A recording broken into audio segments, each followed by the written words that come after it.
Well, welcome back to the Wine Heard This podcast. My name is Nate Robinson. I'm here with Pastor Joseph Tillman, MDiv, soon to be Demon. How are you doing today, sir? I'm doing well. Good.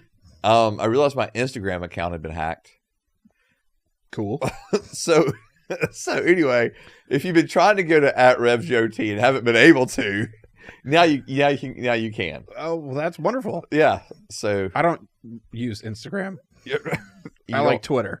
I know you love Twitter. I Actually, do love Twitter. You send me stuff from Twitter all the time. I'm never on Twitter. So I don't go on Instagram. Well, I'm never on Instagram either. So I don't like pictures. Yeah, they don't do anything. Yeah, pictures, no. just Unless nothing. they're not real. I don't like seeing people's lives. Does it make you depressed, or does it make you cynical, or No, I don't like full of yourselfness like that. Right. In that way. I gotcha. Yeah. So you're saying that every picture you don't on have to Instagram is like narcissistic? Yeah. That's actually what you're saying. Okay. Yes. Okay. Yeah. Yeah. It's just people full of the way they look. Right. And I like people who are full of the way they think. I gotcha. You know what I mean? Yeah. Yeah. Yeah. That's more me. I gotcha. You're not in it for the looks. It's all about No. the thought process. No. You want some people with some intelligence. Yeah. Being a redhead excuses me from the looks spectrum. Just removes you from it completely. Yeah. Okay. You know, you're a 1 or a 0 as a redhead. That's your only option. Yeah.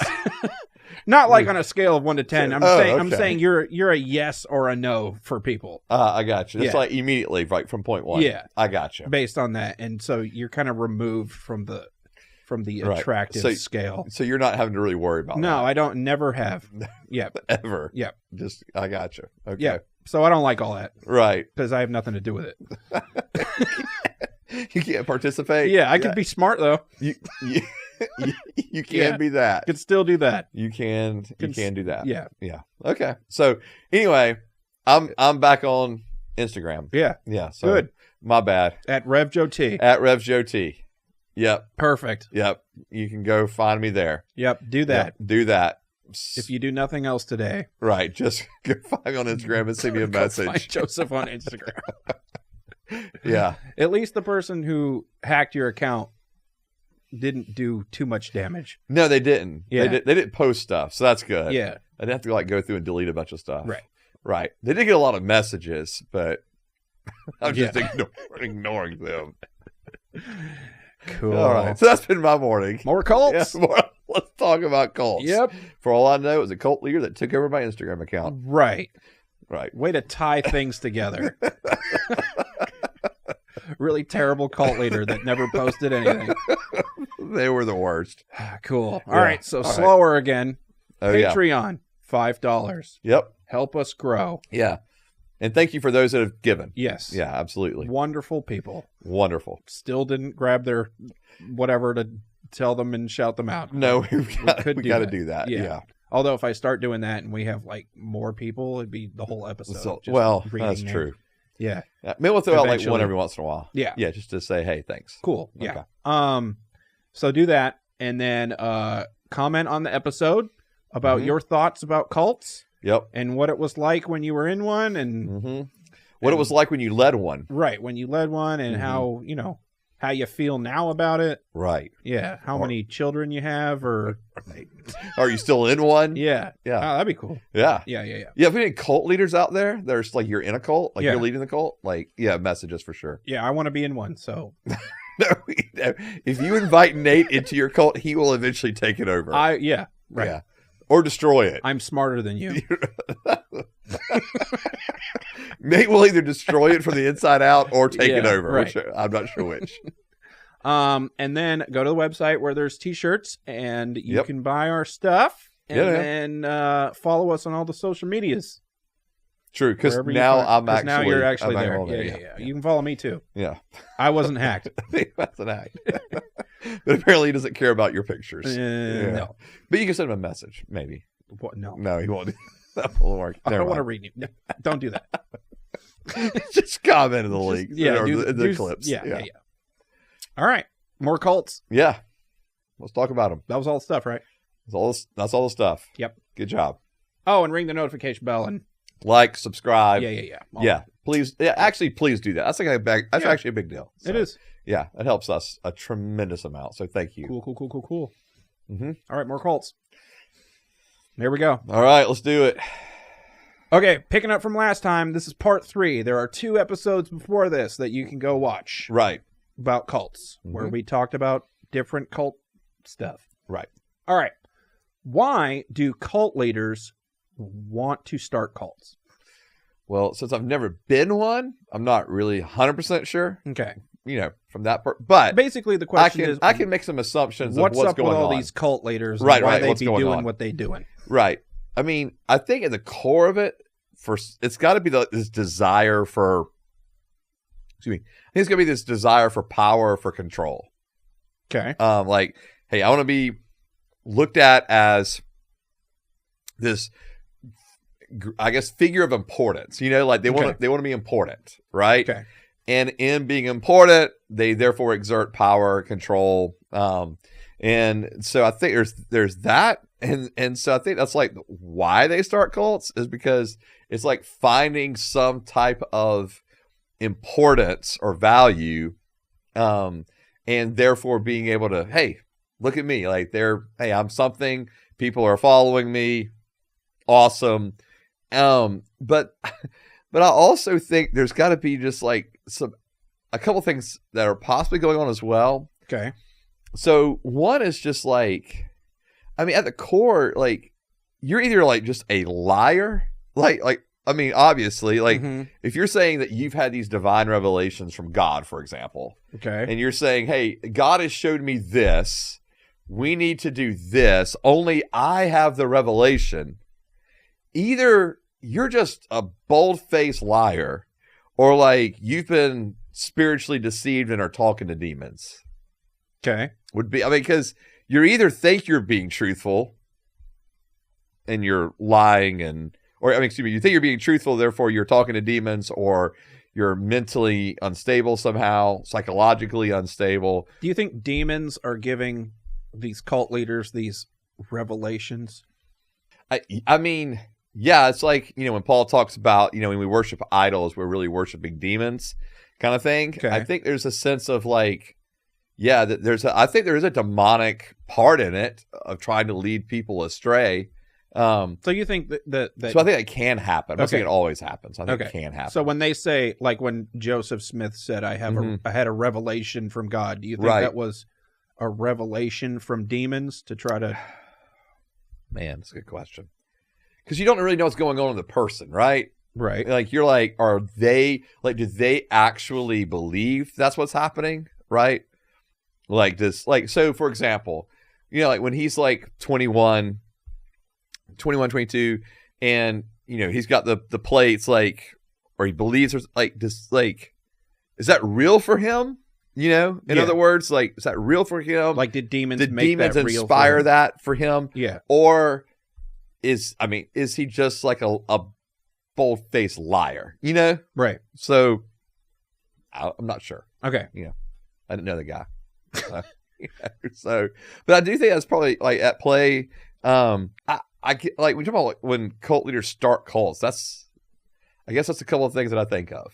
Okay. Right? Like they're just liars and manipulators that just want to feel valued and feel important and have power and control, or they're just legitimately spiritually deceived. Yeah, and then I guess that third component would be just that they're actually like mentally or psychologically actually unstable. Okay. And so that would be another reason why they are believing what they believe. It's real to them. So I think that could be another. And they just get other people to follow. To buy in. Yeah. Okay. Yep. Crazy. It is crazy. Still sounds super easy though. I feel like if I was a cult leader, I would fall into the liars and manipulators category. Okay. Yeah. Is there like a beginning point for you? Like, do you have a sales pitch already created for a cult? No, but I could come up with one. Yeah. You think pretty easily? Yeah. And so in other words, you would convincingly sell this lie. Oh yeah. Oh yeah. You just got to spin it. Right. You got to connect enough threads between different stuff. Right. Yeah. Seems. Yeah. Definitely be a liar. I don't want power or control. I just would want to see if I could convince people. Okay. You know what I mean? Right. So for you, it's kind of like a game. It's like a social experiment. Yeah. Right. Now, at some point in time, do you pull the plug and go, this was all just a hoax, guys? Yeah. I just wanted to see what was going to happen? Yeah. Okay. Yeah. Or do you start buying into it at some point? It'd be, no, I would never buy into it. Okay. No. It would always be a lie. I would lie. never believe my own BS. I wonder if that happens sometimes too, though. What? Right? Like you start off with a lie. Oh, yeah. And then enough people like affirm it, believe it, and the next thing you know, you think it's true. You're buying into it as well? Yeah, but I wouldn't get to that point. Okay. Because I'd know it was a lie from point one. Right. And I'd be doing it knowing it. Right. Yeah. And then at some point you're just like, all you guys are idiots for following me? Yeah. Okay. I just disappear. Well, would you just if you completely disappear? Like, would you show? Like, would you be able to be found later on? Like, in other words, No. No. Okay. Yeah. I'd have to do my whole life. Yeah, but if you do that, like, if you like disappear, like that cult's growing. Yeah. Okay. Yeah, because they will believe something like you ascended to the heavens or something. Well, if that happens, You know. I'll just come back with a mustache face thing and destroy it. Because I'm the one that started it. I know how to pick it apart. Yeah. I gotcha. Okay. Or I'll just spike the Kool-Aid. Like, this has to end, man. y'all are crazy. All these people know too much. Yeah, anyway. Okay. That'd be me. All right. So. Not that you're saying you're going to do that. Oh, no. Right. No, just to be clear. Yeah, it's just like one of those fantasies that keeps me awake at night. Oh, God. You know what I mean? No, I Where don't. I think about the whole thing. Okay. And then it's 6:30 in the morning, and I'm like, man, I got to go to bed. After you've played out. Yeah, what the whole cult's going to be like and look like and do. And are you going to like you got compound for this thing? Like, are y'all going remote? Like, oh, no. Isolate? It'll be online. Okay. No. Everything's online. Yeah. And then I'll just delete that's how I'll do it. I'll just delete my account. Okay. I'll put a fake picture there. That's how I'll. Okay. So they'll have never met you. No. But they're going to follow you. Yes. Okay. You got to do everything on the internet. Right. Use social media for all that it's worth. Yeah. Right. Maybe I'll do something like, hey, we're all going to show up in Tucson or something on this date. Right. And then not show up. And just see what happens. Right. Yeah. Just sit back and watch. Yep. All right. So Nate has thought through his cult. Yeah. Okay. See, I told you. Anyway. Next question. Okay, so the people that join cults. Uh-huh. What's going on with those people? Yeah. So, I think at the core of it is like people, like maybe two things again are happening. One, there's like the sense of like I want to belong to something. Okay. Like there's that community aspect of it, right? Like, hey, we're in this thing together. Well, I think there's a sense of belonging that people can get. I think there's a sense of like meaning and purpose people can have because they're like, oh, this is the way this is giving purpose and meaning to my life that felt like it was meaningless prior to that. Okay. Or maybe or at least in contrast to what they were doing, this seems more meaningful. This seems like it has a higher purpose because it's more spiritual. Okay. And so I think there's really that like we may be part of something like the communal nature, and then there's probably like this spiritual component of like I want to say that I'm following God and or know this God, and we have we really have the true revelation, because that's in essence what cults are doing, right? Like they're declaring we've got it right, like we have the true revelation. So these people want to feel right also. Yeah, I guess. Okay. I guess like at least right about what they're believing in, and so so we're big. We're a part of something bigger and larger than ourselves, and man, we've got this revelation.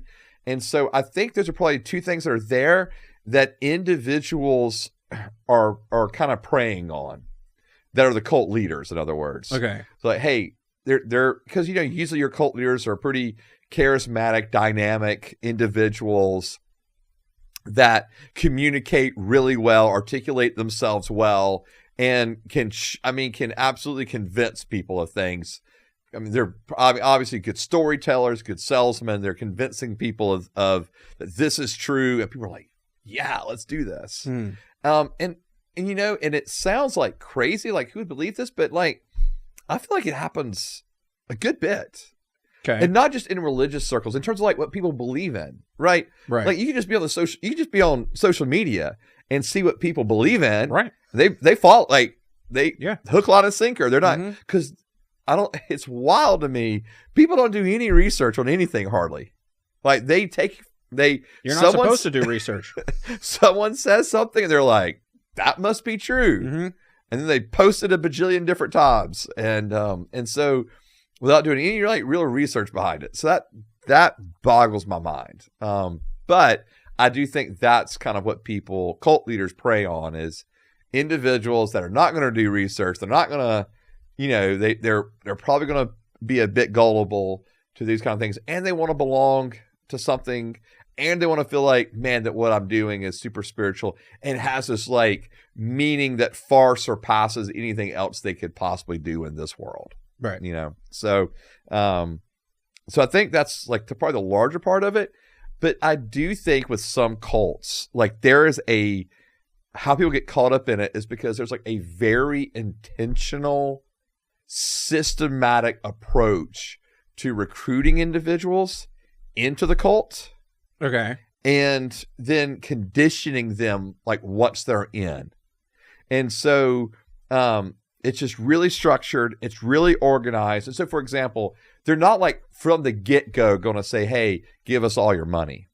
Right. They're not going to from the get-go say, cut off all your family and friends. Those ones are crazy. Those are crazy. But whether you have to give the cult leader your entire life savings and they protect you on the compound or whatever. Right. Yeah. No, or like the individuals that are like, nope, cut off all your family. Right. Right. If they're not going to believe with us, cut them off. You know, cut up all your family. Not cut up your family, cut them off. You know, get them out of your life. And this happened when I was in college. There was a ministry that preyed on college students. So when I was at UGA, there was this group, and they were recruiting college students into their cult. Oh, 100%. I knew individuals that had gotten sucked into it and had come out of it. Was it a Christian thing? It was Christian. What type of Christian? I can't remember the name of the group anymore. But so their whole deal, like kind of like in the cult sense, was, all right, so you would, they would offer it like, come to our Bible studies. So it seemed like, right, no big deal. You go to the Bible studies, they'd be in a dorm room, whatever, right? And you go to a Bible study, and then after a while of being in the Bible study, they're like, one of the things that cults do is they're wanting your time and your attention, right? So like, if you're not in class, you need to come be with us, right? Like, right.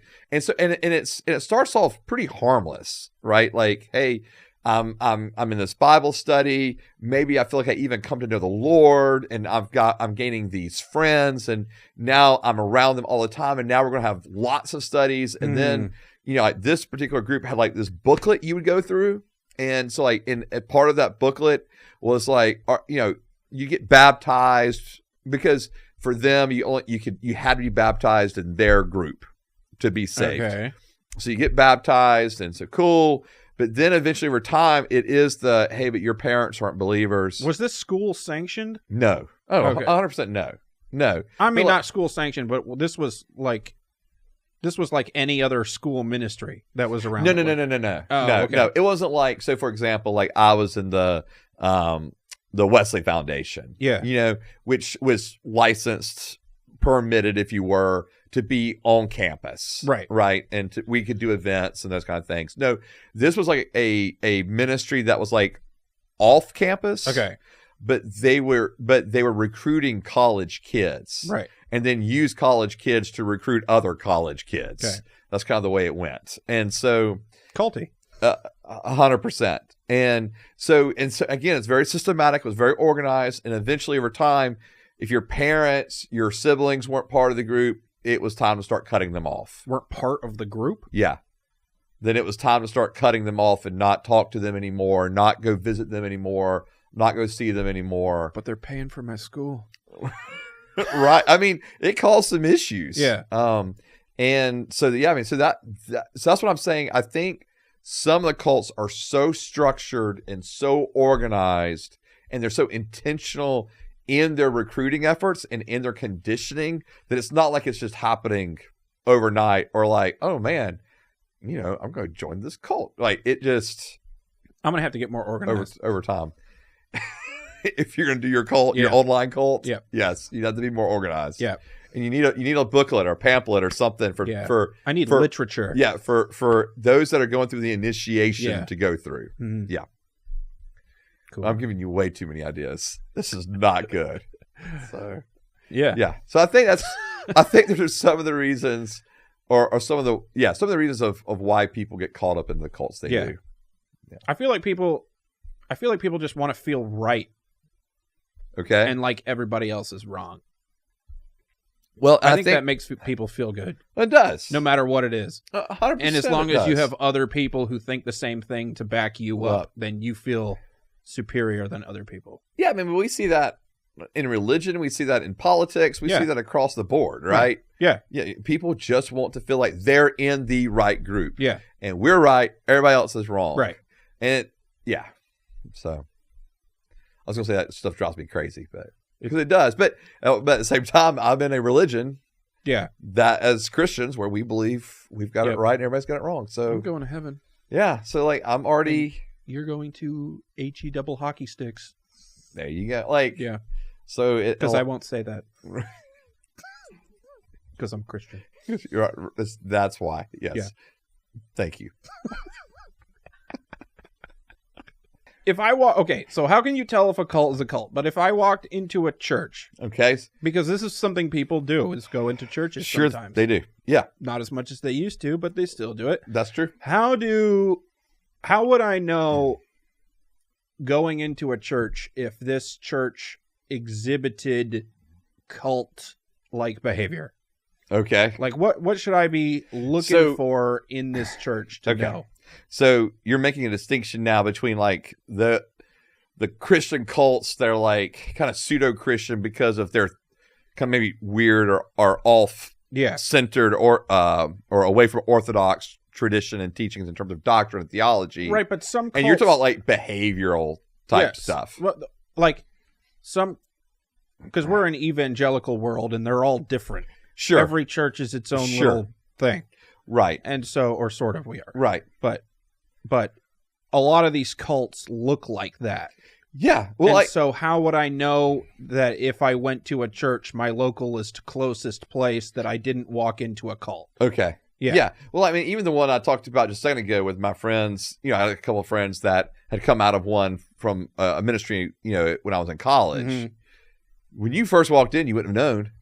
Like there's not like a sign or a banner up there that says "Welcome to your first day at the cult," right? Like it was just a Bible study, right? And I think what happens is things that you're talking about, looking for is like, so for example, this particular group, when it begins to talk about how they have the revelation, only they've got it right, right, and only their particular Christian quote unquote group is actually the saved ones, but everyone else is going to hell.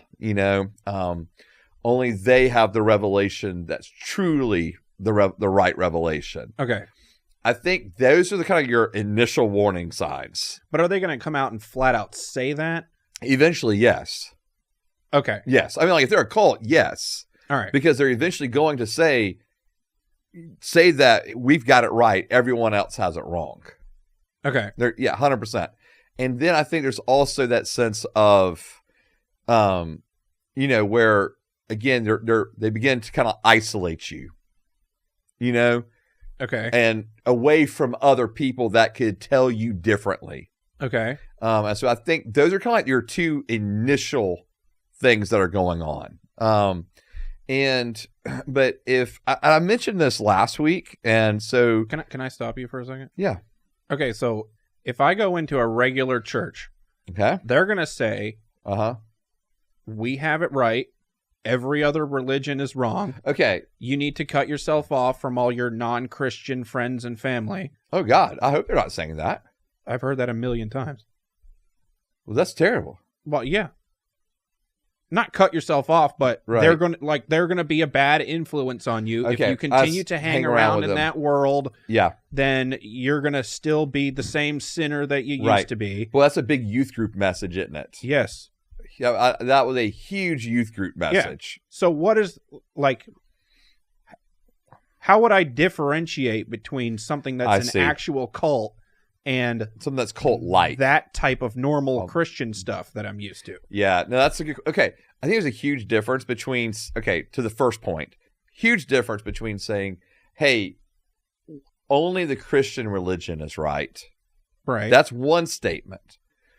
It's a whole nother statement to say this particular local gathering is the only one that has it right. okay. In every other denomination, every other church is wrong, Mm-hmm. but our particular group. Yeah, and also the third thing, which is exactly what you said, is if I go to a regular church, they're going to want me to get super involved in all the Yeah. things and spend a lot of your Time time there. here and with us, and Yep. it's just not a lot of difference. You get what I'm saying? No, I get. So I think their first part is as long as they're not making statements like only our particular little group has it, Okay. right? Or only our particular denomination has it. So what is the correct statement? That, for me, the correct statement would be, because Christianity is a religion of exclusivity in the sense of, as Christians, we do believe that we are the ones that have it right, quote unquote, because we believe that Jesus Christ is the Messiah, Right. that he came and died and we're following him, but that all Christians throughout the globe are saved, and that we all agree on these, essential doctrines, right? These fundamental things. Okay. And so that's like, it's one thing for the church, like at large, to say, hey, at large, we believe Jesus Christ is the only way, the only truth. He is the only way to the Father. No one comes to the Father except through him, right? Okay. That whole John 14 passage. We believe that's true. That's a big difference between that and then this particular little group. Okay. That's, So what do you say to not make people think that you're the only one that has it right at your church? oh, at our church? Yeah. Well, because I think when we have, I don't think I've ever, I've never been like, we've got it right or we do it best. Okay. I've never said those kind of things because I know we don't have everything right and I know we don't do everything the best. And Wow. so, yeah. And I think another thing for me, and I had this conversation with someone recently. Slap in the face to all the people that work for you. Pointing fingers at Joseph. All right. So, but I think that, when, like, if you were, for example, I tell people this all the time, if you were to walk into my office or to my study at the church and you look through my bookshelf, Mm-hmm. you're going to see authors from an insane amount of different groups, denominations, theological leanings. Okay. It would be really hard pressed, I think, for someone who didn't know me, didn't know what I believed. If they walked in and looked at all across my bookshelves, I think it'd be really hard pressed for them to like kind of nail me down going, oh, well, based upon this, you are a Calvinist, or you are an Arminian, or you are a charismatic, or you are a cessationist. Like, because I have all of those books and literature in my I don't study. think a lot of people would know what any of those things are. Well, that's probably true too. But my point just being is, like, I know that there's like I know that there are things like for example, the Wesleyan tradition that I come from. Mm-hmm. I don't hold hook, line, and sinker to everything that John Wesley taught. Okay. Even though he's the founder of Methodism, there's things I really disagree with John Wesley on. Okay. And therefore, in some ways, I might be more Baptist in my understanding of something. Okay. Or I might be more charismatic or Pentecostal in my understanding of something. And so I think So what would you call thinking this way? Like, how I don't know how I'm trying to ask this. Well, thinking that way is different from the way cults think. Right. So- Because I'm willing to validate, I think that's probably a word. I'm willing to validate every other denomination as long as we're adhering to these essential, Okay. doctrines. Okay. So what about people staying at your church though? Okay. Like if people wanted to leave, what is the like? What is that? What is that like? What would you say? Yeah. Well, yeah. Sure. No, I think it's a great question because obviously, just pastoring for 20 plus years, you have people leave the church. Yeah. Right. And because you're not supposed to leave a cult. Right. Yeah. And obviously, there are people who leave cults who get out of them. Right. But then generally, you're cut off from that community if you do. Yeah. And so or murdered. Or that. So I think obviously that's a huge difference for us, right? We're not putting a hit out on anybody if they leave. But no, my conversation is I always want to know. Not a physical hit. Right. I always want to know like, all right, why, why are you leaving? Like, I do want to know that. Okay. Like what happened? And, what's going on in your own heart? What's going on in your own life? Was there an offense? Or, like why? So you're okay with people going to other churches and still think that they're right? 100%. Okay. Like I've even encouraged people to go to different churches. Okay. Other than ours. Okay. Because I felt like there was a church that might be a better fit for them than us. Okay. Like, just this last week this happened. Do you think most pastors act like this? I hope so. Okay. So like, for example, I'm with a group of guys that meet on Thursday mornings together. It's just a handful of us, but a few of us, we routinely recommend the other churches to people. Okay. Because we think like, so for example, I have this one friend, he's an Anglican priest. Well, their whole liturgy, their whole style is going to be very different than what we have at our church. And so there was a conversation I was having with someone the other day, and I was like, hey, I would recommend you going to this Anglican church in our community. Okay. Because I feel like that might be a better fit for them than us. Now, by all means, feel free to come and visit us, but I just want you to know there's other churches. I've had people that I've discipled and walked with, and maybe they were with me in other churches, but they don't want to come to the church I'm at now, but they're like, hey, we're looking for these few things. Do you have churches you would recommend? I'll give them a list of churches around our community and say, hey, I know they're really strong in this, or they're really strong in this, and go check them out. There are people I would recommend. There are pastors I would trust. Man, we're about the kingdom, not just about our own little local church. So okay, so if I was a new Christian or whatever, okay, and I walked into a LDS church, and I was like, hey, I'm looking around at churches, and I just want to know what kind of, like, what's going on with each of them and see which one I like the best.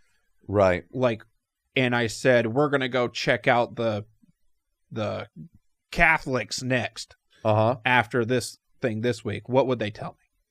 They probably would. Because genuinely, Mormons are some of the nicest people in the world. Okay. They would probably say, great, go do that. Really? Yeah. Okay. Like, because you're not part of the church. What if I was yet. a year in? So you've been active, like you're actually have joined the church? Yeah. Okay. And I said, hey, I'm not feeling this. I went to a Catholic church last week and I kind of like that more. Right. I don't know because I don't know. I really don't know because I don't know pastors in the Mormon community. Okay. And so I don't know what they would say. Okay. I really don't. I would assume if you're just visiting, cool. But I'm trying to think how to phrase this. I feel like over time, Mormons have become more and more wanting to kind of feel like they're part of the larger Christian community. Really? Yeah. Okay. And so I don't know if you get that much kickback from them if you're visiting, but I think once you're in and like this is what you're a part of, I would assume. I would assume. I don't know. I would assume they would tell you, but they're not the true Christians. Only we are. Okay. Yeah. And so I think from nicely though. Yeah, I think from a larger, just broader perspective, they want to present themselves as if they're part of the larger Christian community. But they're the best ones. Yeah, but the reality is they don't think that actually. Like they believe we're wrong, right? Right. I mean, okay. They would like if you were asking them, what do you think about, Pastor Joseph's theology, they'd be like, oh, it's garbage. Okay. And here's why. But they'd say that nicely. I'm sure they would. I'm sure they would, but also probably pretty, Yeah. Here's why he's completely off theologically. This is why he's just dead wrong. Okay. So if you go there, you're going to be following someone who's dead wrong. So you might as well stay here. Yeah. Okay. Yeah. I would assume nicely. I would assume that's how. Now, again, if you're a Mormon following or listening to this, man, we'd love to throw your comments in there. Okay. Yeah, I'd love to hear it. So I think because, and I will say this, it's not like, because like I do know Mormons, I just don't know. I don't, and I've had a conversation with them. I just don't know how the pastors or the leaders themselves would handle it. That's what I don't know. Okay. So, but I guess the issue is if I'm going to a church, it could be a long time until I realize they're a cult. But I really don't think it'd be a long time. Okay. Because again, I think you're going to hear we're right, everybody else is wrong. Whether that's from a local, small little gathering or from a church as large as like the Mormon church, right? Okay. And so I think at some point you're going to hear that, and then then you get into something you mentioned earlier, like the idea of like cutting other people off. Mm-hmm. I wanted to hit that because I do think that's been a problem in the evangelical church. Okay. And I mentioned the youth group element of it because even though I didn't grow up like in a youth group, I would, when I was a youth leader and even as a pastor, you see, the teenagers, you hear that kind of language a pretty good bit. They said this stuff all the time. I was like 8 or 7 or whatever. Okay. And this was a children's church thing. Okay. It was children's church. Okay. And they said, basically they said, we want everyone to pick someone in their life that they know they need to cut off. And it was like a friend. Pick a friend that you know you need to cut off. And Are you serious? Yeah. They had us all figure out someone in our life and why we needed to cut them off and why we thought that, like, we had to use our own judgment on what they were doing that was sinful and why they led us down to something sinful. And then talk about it in a small group. We had to get together in like groups of 5 kids and you were like 8 or 9? Yeah. And name our friend and what sins they were doing and why we needed to not be friends with them anymore. Really? Yeah. That blows my mind. Yep. I can't imagine asking an 8 or 9-year-old kid to do that. Yeah. They don't even have the bandwidth to do that. To really understand it, no. Right? I mean, they're in your grammar development stage, right? And then I did it and then was still friends with the kid. You're like, I'm going to cut you off. Yeah. But I'm not cutting you off. It was like the next day. I'm like, well, right. I'm bored and I want to hang out with my friends. So, because once you become friends with somebody, you learn all their stuff. Right. You know what I mean? Right. You're going to know that they're doing something wrong. Right. And so you could pick anybody. Right. So, yeah. So that's a whole thing in youth group. And then they did it in high school. Like, obviously, high school is the worst. Right. Where they're like, you need to not, not hang out with entire groups of people. Yeah. Because they're, doing something wrong. And they talk about it all the time. But that was something that happened to me. I might have been 7, 8, or 9. Somewhere around there. That's wild to me. Now, so, like, where... And if you're asking, like, where does some of this come from? Okay. So that's what I kind of just wanted to just pull something up real quick. So, so 1 Corinthians 15:33 says, "Do not be deceived. Bad company ruins good morals." Or it depends on the translation you're using. It may say, bad company corrupts good morals. Mm-hmm. And so I think that's where some of this is pulled from. Okay. And they're not, but So Scripture is clear in this, right? In that, yeah, that actually is part of it.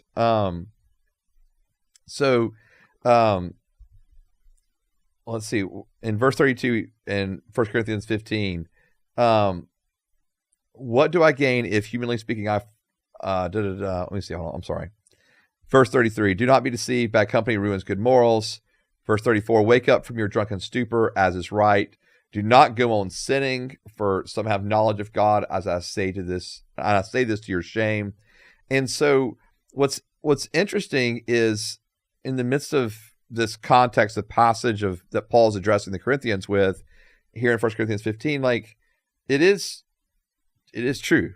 Bad company can corrupt good morals, right? Like, if that's all that if that's all the people I'm hanging out with, and that they're encouraging sin and I'm remaining in sin, that's true. But to cut people off, I mean, sometimes we have to cut people off. I mean, sometimes that's there, but not like as an 8-year-old. Like, sometimes I have to cut off my drug dealer, right? Right. Sometimes I have to cut off the friends that are constantly clamoring for me to jump back into an addiction that I'm trying to escape from. Right. Right. Like, but we make those decisions as like adults. My issue with like the kids, with even like youth group age, it's like,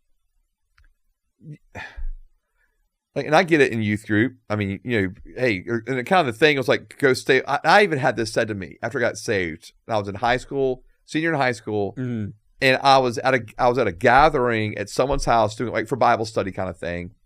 And one of the guys who had been part of this group was kind of struggling and wasn't really sure about his faith anymore, and was out and so I had told this individual, hey, I'll come, connect with you later on tonight.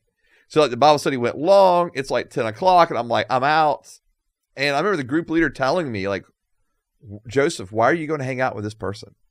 Like, the people you need to hang out with are right here. Right. And I'm like, no, that guy still matters. Right? Like, yeah, he left the group and yeah, he's struggling with his faith, but just because I go hang out with him at Waffle House doesn't mean I'm going to be, jump back into some kind of party scene, like, no, he's still a friend. It is Waffle House though. It is Waffle House. What are you going to do? And so, but I do think that, so what I'm saying is I think that I understand the motive of people trying to say, hey, watch the people you hang out with, right? But I think when you're just told to like cut off everybody that's a non-believer, like, what are we doing? Like, shouldn't we be a light to everyone that doesn't know Jesus? Yeah. I feel like that's pretty common, though. Man. Yeah, it probably is more common than I would like in the evangelical world. Yeah, yeah, and I don't doubt it. So, and that's why I asked the question: like, how do I know which one's a cult and which one's not a cult? Yeah, and I don't know if that's like a cult, right? I don't think that's a cult per se, because they're not telling you to cut. Hopefully, they're not telling you to cut off your family and that kind of stuff. But if they're making blanket statements like cut off everyone who's a non-believer and your families are non-believers, and that includes them, right? Well, that's okay. That's problematic, right? Like, even if they're not full-blown cult, that's really cult-like, and I'm out of there. Right. I'm out of there. So even if I point to it and go, well, that's not a cult, but that's no. I mean, right? To me, you're almost telling me don't go to church. That's the problem I'm having. Oh, I see. With some of this conversation. Right. Like you basically just told me never to go to church. Why? How? Because that's been my whole experience in church. Okay. But that's not been, and I understand what you're saying. Yeah. But that's obviously not the experience that you would have in every church. Well, right. But yeah, I feel like a lot of people watching this, you just told them never to go to church. I'm just telling you. Because they've heard that kind of phrase. Yeah. Yeah, but what I'm saying is too, like, no, I don't like it. Oh, you got saved? All right. All this shit starts today. No more non-Christian friends. No more alcohol. No more don't smoke weed ever again. You know what I mean? Right. Like, welcome to the sign all this. You're never going to do this again. Never going to do that. You left all that behind and you don't want any of that anymore. And you're done. Right. And you're only going to hang out with us. And because if you hang out with anybody else, they're going to drag you to hell with them. Yeah. And yeah. No, like in actually, remember the BITE acronym I used last week about cults? But that B, the very first letter there, is behavioral control. Right. And so this is dealing with, really kind of like trying to govern people's actions based on like a real like strict set of rules. Okay.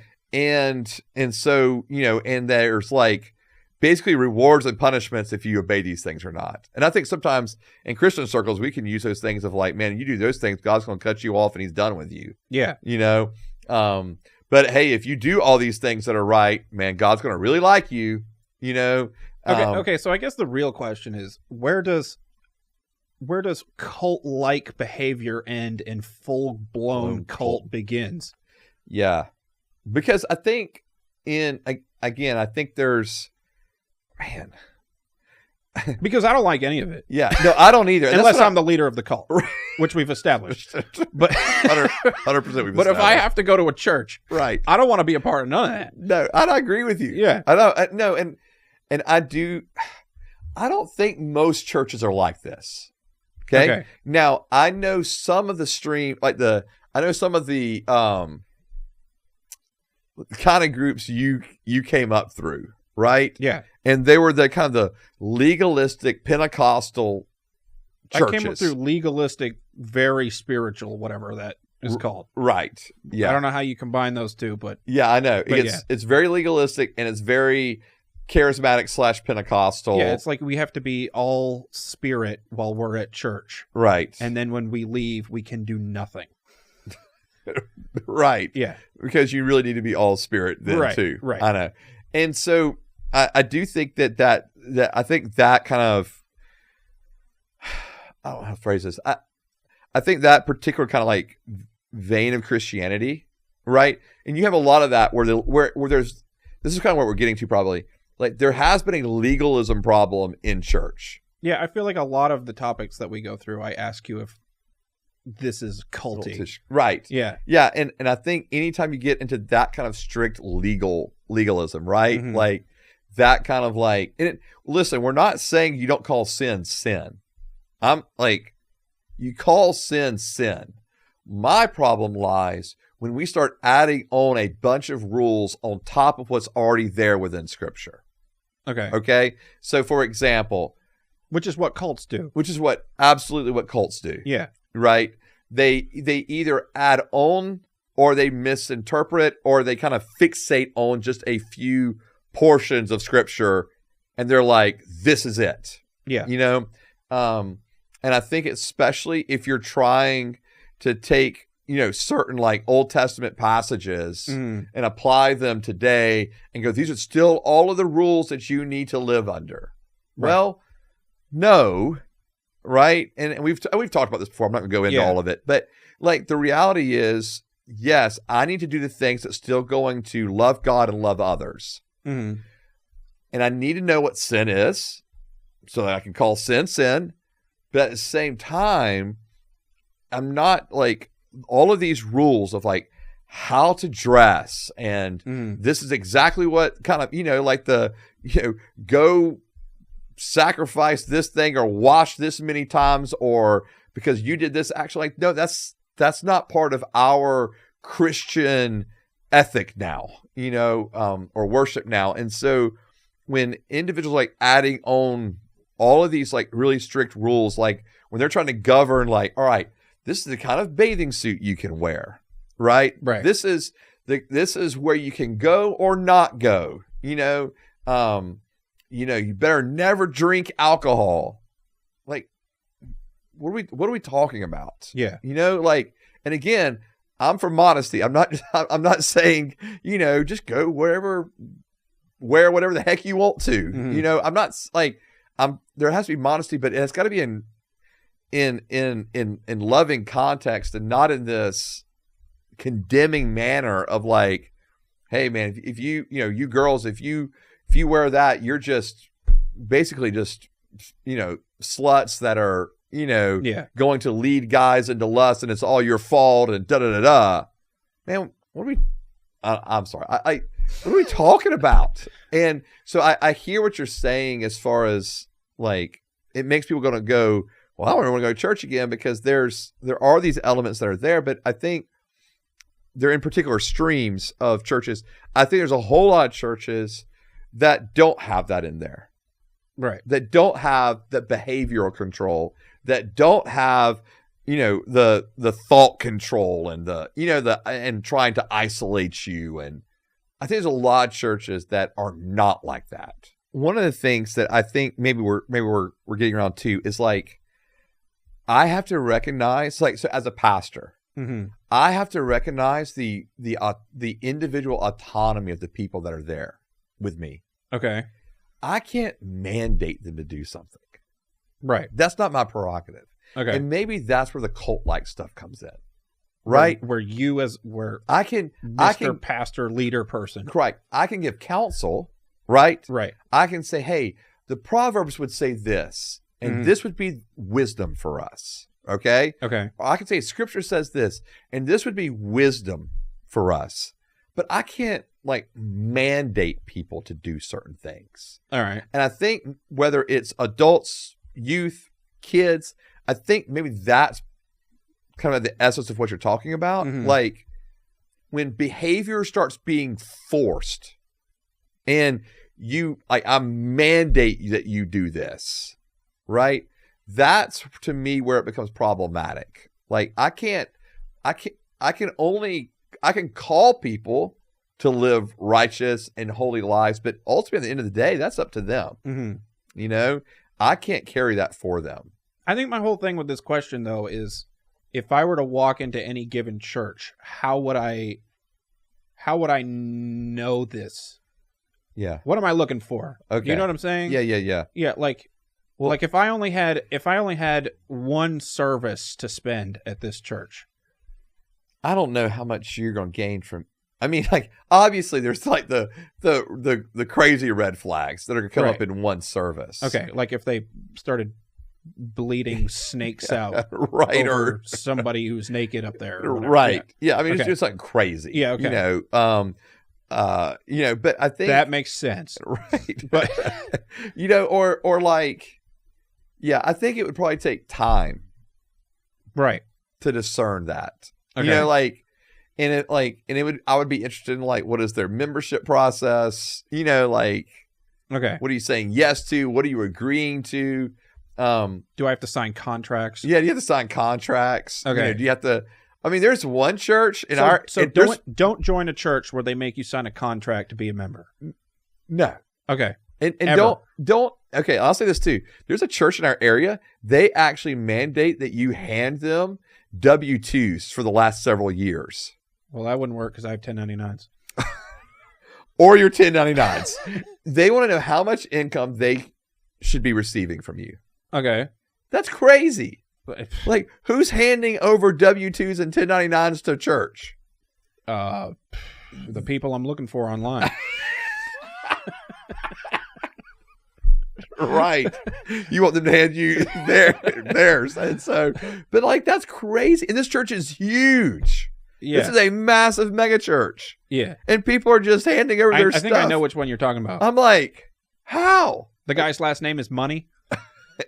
Yes, sir. Okay. Yep. Yeah. Yeah, you know it. And it just, like, that's crazy, dude. I feel like that's a famous church, though. Isn't that a famous church? Oh, really? Lots of people know about that? Really well known. Like, church. even out-of-state people know about that. 100%. Okay, yeah. Okay. Yeah, they're large. Yeah. Massive campus. I drove by the. So that's a cult. There's a lot of cult-like stuff in there, man. Okay. And a lot of horrible theology too, because they're big prosperity gospel. Oh yeah, preachers. Well, they have to be. If they want your W-2s, of course they are. Yeah, right. And if you give them the money, then you will get rewarded with more money. right? Right. Or health or whatever. Right. So, no, but I think I think over time you can discern like what are they asking of me as a member? Are they asking me to start cutting off family members? That's like, I'm out, Yeah. Mandating, hey, you have to give X percent, you've got to give, let's say 10%, right? That's the tithe. You have to give 10% to come to this church. So you would say don't go to any church that's doing any of these things that you're saying right now. I'm out. Okay. I'm out. All right.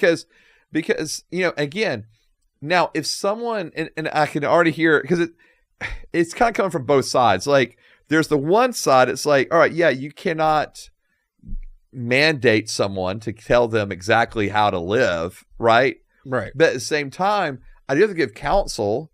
And then if I know there's someone that's in our church that's constantly or continually living in sin, Yeah. I do have to confront them at some point in time about their sin. Okay. Right. But so there's a balance in that. But I'm like, I'm not going to mandate like, all right, hey, women, you need to have your hair a certain length, right? Mm-hmm. Your skirts or dresses have to be, how many ever inches from your ankle or whatever, right? Like, we're not doing that. And so, okay. I do think that's like the behavioral stuff. But again, I think most churches, you're going to walk in, you're going to be there, you're not going to feel the cult-like tendencies. Okay. I think in a lot of churches, you're going to feel that way.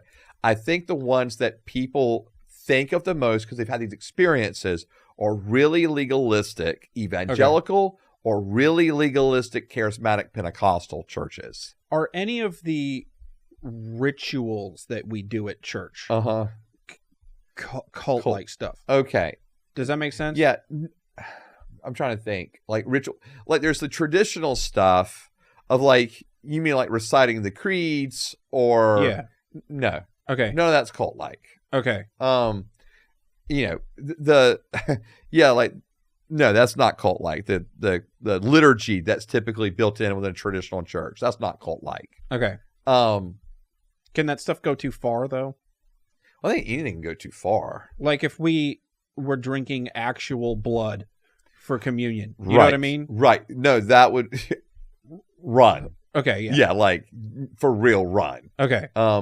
And I do think that there is manipulation that can happen in churches. And I think I mentioned this too. Like for me, probably 3 things I look for. Okay. Is there manipulation? Is there intimidation? Is there domination? All right. And what I mean by that is like most of that is like behavioral / spiritual, okay. And where individuals are they lead through intimidation, and that can just be not just necessarily cult-like, but it can just be abusive, for in a church setting. Mm-hmm. And I don't mean like physical abuse, obviously, although it can be that, but I mean the intimidating that's like spiritually intimidating, like if you do not do this, God will curse you. Right. That kind of stuff. Or like the yelling, screaming. I mean, that happens too in leadership to try to get you to quote unquote submit to them. Mm-hmm. The idea of dominating through position, title, status, like those things shouldn't be there in church. And when people act that way, it's not okay. Like when I'm pastor, but when I cross a line of like, again, speaking in a way that is putting down another church member or staff member, like, no, that's on me. Like that's not okay. Yeah. And I have to say, and then I have to go to that person and say, forgive me. I should not have spoken that way. Forgive me for being too harsh. Forgive me for being too like almost too direct. Right. Like I have to own that. And when there's no apologies happening for those kind of things, something's wrong. And so I think that, when you're going to church, you have to give it time. But again, I really think most churches are not like this. I really genuinely do. Okay. And it's really those really legalistic churches that you're going to find some of this kind of stuff. And if they're super legalistic, you'd be able to kind of notice? I think you're going to notice that pretty quick. Okay. Yeah. And if they're a full-blown cult, you probably are going to know that pretty quick. And like one other thing I will say, like in the charismatic Pentecostal circles, like one of the things that's like, man, they're like, if you've got prophets telling you you've got to marry a certain person, like, nah, like, no, just stop. Right. Like, or if you've got people from the stage going, everyone needs to give, $150, that just no, just stop. Or everybody, if you really love Jesus, this is the way you're going to worship. Right. Right. Oh, no. And that may just be spiritual immaturity more than, in other words, I don't think they're trying to, some people may not try to be cult-like. They're not trying to be a cult. Right. It's just spiritual immaturity. It's just that's a question for later. Immaturity. Yeah. But that stuff's there. And that's not but you still need to be able to discern and go, but that's not okay. Okay. Because you're really trying to actually. But you could also discern that they're spiritually immature and not trying to manipulate you. And yeah. Okay. Yeah. I mean, yeah. But you could also go, they may not be trying to, that may not be their intent, but that is what is happening. Yeah. Yeah. Go to Patreon, $5, like, subscribe, share, comment, follow, download. You can follow the podcast on Facebook and Instagram at When I Heard This Podcast, and X and Locals at When I Heard This. Ring the notification bell, tell everyone they know about the show, and go to the website where there's t-shirts. You can follow me on Facebook and Instagram at Nate Robinsoff, and you can follow Joseph on Instagram at RevJoeT, and it's actually there. Yes. This has been the When I Heard This Podcast, and we'll see you guys next time. Bye.